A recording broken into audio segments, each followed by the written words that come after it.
All right, on to our interview now, where in terms of the Ministerial Handbook of 2007, Parliament is liable for the post-employment benefits of members of Parliament, MPs, former ministers and deputy ministers and their spouses in case of travel. The benefits include post-retirement medical aid benefits and post-employment travel privileges. For example, a former minister is entitled to 48 single business class tickets and their spouses to 24 class tickets for life, while a former MP is entitled to 4 single economy class tickets. A recent News 24 article paid special focus on the benefits paid out by Parliament, amounting to over 80 million rand in the year 2020 and 2021 financial year. Now, Labour consultant Tony Healy joins us on Zoom to help us unpack this. Tony, a very good morning to you. A warm welcome to Morning Live. I mean, what is, in your view, on the matters brought up in this article? Which zones in on benefits enjoyed, by parliamentarians post their time of service? Yes, good morning.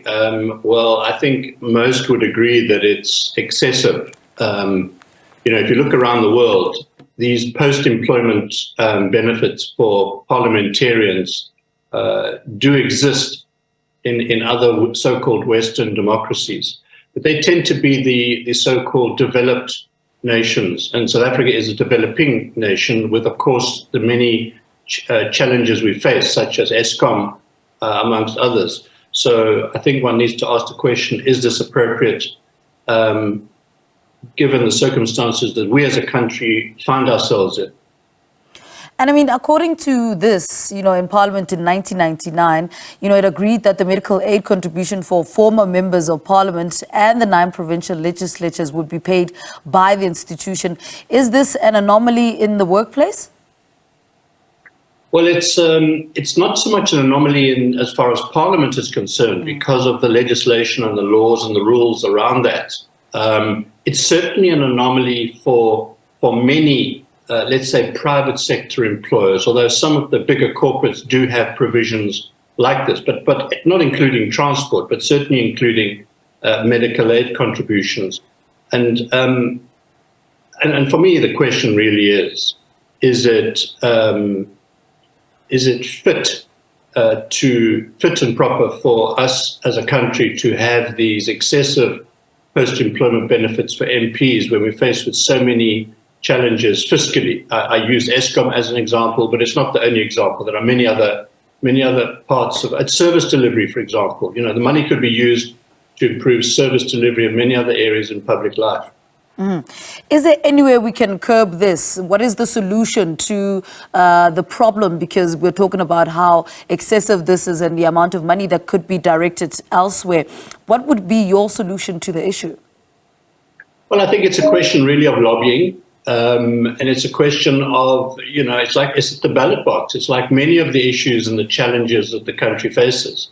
If there are aspects of public life that one is unhappy with as a voter, then you use your vote to address those kinds of issues, and you lobby and the like. Those are really the ways of trying to address the kinds of excessive post-employment benefits that we're discussing, which are entirely inappropriate given where we are as a country financially. I mean, Tony, normally, in a workplace, it has some kind of, arrangement that takes care of this kind of personal business for its employees and former employees. And this comes in the form of, pensions and other benefits. Why does it seem like this one attracts attention from the media and the public because of the way it's structured? I think it attracts attention because of the fact that there are so many financial challenges elsewhere in public life. ESCOM is just one example of that. Our infrastructure is another example. Our railroads are another example. Our education system, our health system, our policing system. We could go on and on. There are general service delivery, water and utilities to many areas around the country. So I think what happens is when the public sees these kinds of expenses being paid to past MPs, I think they rightfully asked the question: is that appropriate given the many challenges faced elsewhere in the economy? I'm interested in how other countries are doing it. How do other countries, go through this kind of a situation? Well, that's a good question. And as I said, in other so-called Western democracies, there are similar arrangements. I mean, for example, in the UK recently, Liz Truss was Prime Minister for a few weeks. And by virtue of the fact that she was an ex-Prime Minister, she qualified for, as I understand, a lifetime pension of £44,000 per annum. And there were many eyebrows raised around that particular issue. And I think that's also being revisited over there. So, yes, you see these benefits elsewhere. But they tend to be in countries where, and they should really only be in countries that can afford it and are not faced with, for example, with the challenges that we are. We're faced with many challenges. The viewers will know that, and many will be experiencing it. And in those circumstances, therefore, I think you need to ask yourselves, we need to ask ourselves the question, is it appropriate to be spending tens of millions of rands on business class flights and medical aid for ex-parliamentarians when that money could be better spent elsewhere? Mm-hmm. I mean, interestingly, in addition to the expectation that Parliament should honour the Constitution in its vision statement, it stated that Parliament commits to being an activist and responsive people's parliament that improves the quality of life of South Africans and ensures, enduring equality in our society. Has Parliament lived up to its vision, though? Well, they would say they have. I mean, if you look in this particular report, they give themselves nearly a 65% institutional performance rating, which is the highest in 3 years, and that's their own self-assessment. Many of us onlookers would say, well, not really. Service delivery is really poor. We have massive extended blackouts. We have a police service that is not, can't be relied on most of the time. We have a deplorable health system in many areas. So, I think, it's interesting that Parliament gives itself 65% institutional performance rating for this particular period, when many citizens and voters would say, hang on a second, that's unrealistic if you look at performance throughout the period and presently when it comes to the governing and running of the country. Mm-hmm. But there's also another thing. Is this also an ethical issue on Parliament? Well, I think there's an argument to be made that it is an ethical issue. Is it ethical to pay these kinds of post-employment benefits in the circumstances we find ourselves in? If we had the money and we were a more wealthy nation, then maybe, but even then, maybe not. I think it's a fair question to ask. Is it ethical? I mean, I would say it's not ethical to pay parliamentarians whose past parliamentarians, and even present, and maybe even especially present parliamentarians, whose performance has been really poor in the experience of many citizens, that we have to pay these kinds of excessive post-employment benefits. It just doesn't seem appropriate. It doesn't seem ethical to do so. Mm-hmm. And would the solution maybe not to say, okay, maybe a year after you've, left Parliament, we do it for a year, and then after that you're on your own? Would that maybe somehow solve the issue? Well, I think there needs to be some thinking and discussion and conversation around the fact that these post-employment benefits need to be certainly trimmed to begin with. In my view, ultimately removed. Mm-hmm. To have business class tickets, nearly 50 business class tickets for some, to have any travel whatsoever, it makes no logical sense to me. Medical aid benefits, well, some private sector, big corporates do that, but most don't. And I think more importantly, what we need to ask when we consider reducing them or eliminating them is, how best could that money be spent elsewhere? I think that, for me, is what is important. If you take 80 million rand, I mean, Treasury might say, that's a drop in the ocean when it comes to the national budget. But it's not a drop in the ocean when you say, when you ask the question, what can we do with 80 million rand? You could build a small hospital, you could build a school, you could build 2 or 3 small schools. There's a lot you could do with 80 million rand that could assist in service delivery for many people around the country. Mm-hmm. And I mean, this brings back to memory the recent incident where the DA, which is, the country's official opposition, threatened to take the president to court, forcing him to withdraw the changes he had made in April, whereby Ramaphosa says, taxpayers would have paid for free water and electricity for MPs, while the public is faced with, escalating costs, including electricity, food and interest rates. I mean, what could have been the president's thinking? Well, look, I think whether it's the DA or anybody else opposing, that kind of amendment, I think it makes sense. Why should MPs and others, for example, and this has been a public and topical issue, is why should they be precluded from electricity blackouts? Why should they not be paying for water? Why should they not be paying for electricity? These are excessive benefits and privileges which are, I think, questionable, as I've said, especially in light of the performance of these parliamentarians and the fact that many South Africans don't have running water, don't have electricity, have poor schooling, have poor health services. In those circumstances, if there's going to be a criticism of this kind of expenditure, then I think it needs to be looked at in that light. And would it be wise, though, for government to consult the private sector to say this is how the private sector does it? Should we be implementing it that way? Would it be something that raised concerns in the government sectors? Well, I think it would be wise to do so. Whether they're going to, I think, is much less likely. I mean, they're going to protect their own benefits. They're going to protect their own privileges. They've done so. They continue to do so.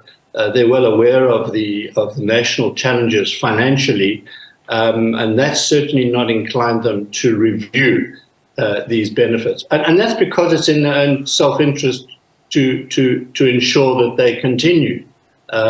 So, I would argue that they're putting self-interest before the interests of the country when it comes to benefiting themselves versus saving that money and putting it towards as small as it might be in terms of the national fiscus.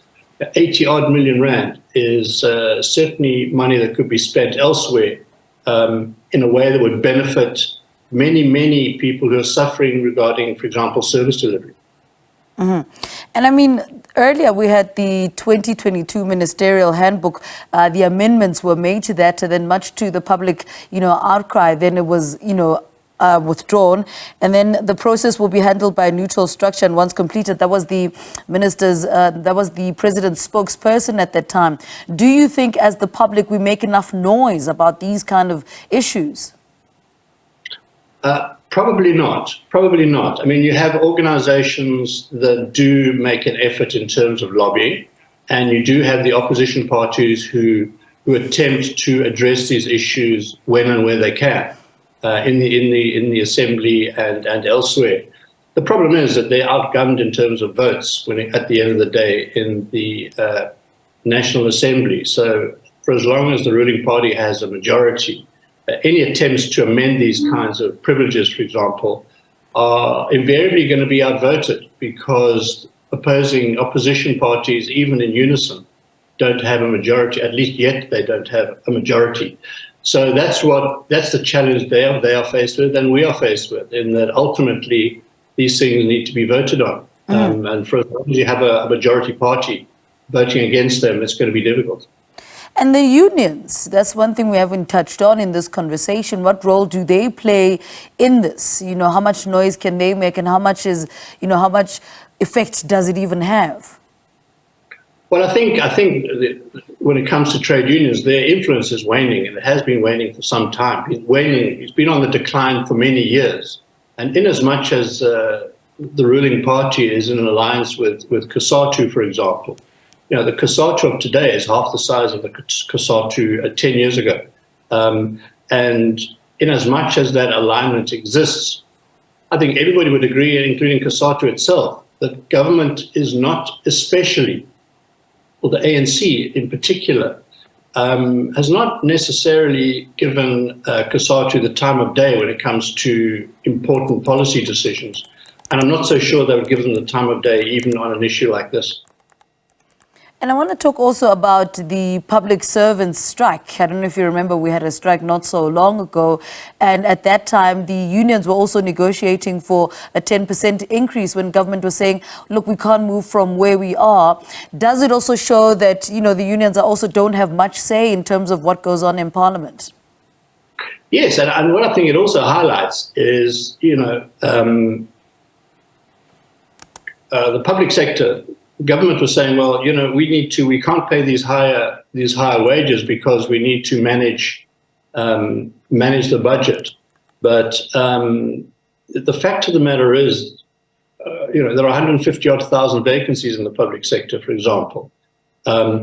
Many argue that the public sector is a kind of fat cat organization and overstaffed. The reality is they're not overstaffed. They're terribly understaffed. But at the senior managerial and political administrative level, they're overstaffed. And they're overstaffed with individuals who are overpaid and have these kinds of excessive benefits. So if, you know, the unions had a point when they were saying, you know what, look at the salaries, look at the benefits of senior people. And they're right. They really are right in the sense that when it comes to the public sector, it's not at the lower and middle levels that the problem exists from a staffing or even salary point of view. The problem exists at the top. Overpaid, overpaid CEOs of SOEs, for example. You know, I mean, I heard a figure, for example, that the Gambling Commission, the top guys, the men and women that run that operation, are on annual salaries of in excess of 5 million rand a year. Now, that's excessive. And if you start throwing in the kind of benefits that we're talking about, then the unions have a point that you can't have these fat cat benefits and salaries for underperforming executives and CEOs and MPs and then expect us to accept 4.5%. And just finally, Tony, the year 2022 in terms of labour, in terms of employment, we saw the numbers, you know, increase in the last quarter. How would you sum up the labour numbers in South Africa in 2022 and going into 2023? How are we looking? Well, I think we saw in 2022 what was to some extent, I think, to be expected was an increase in industrial action.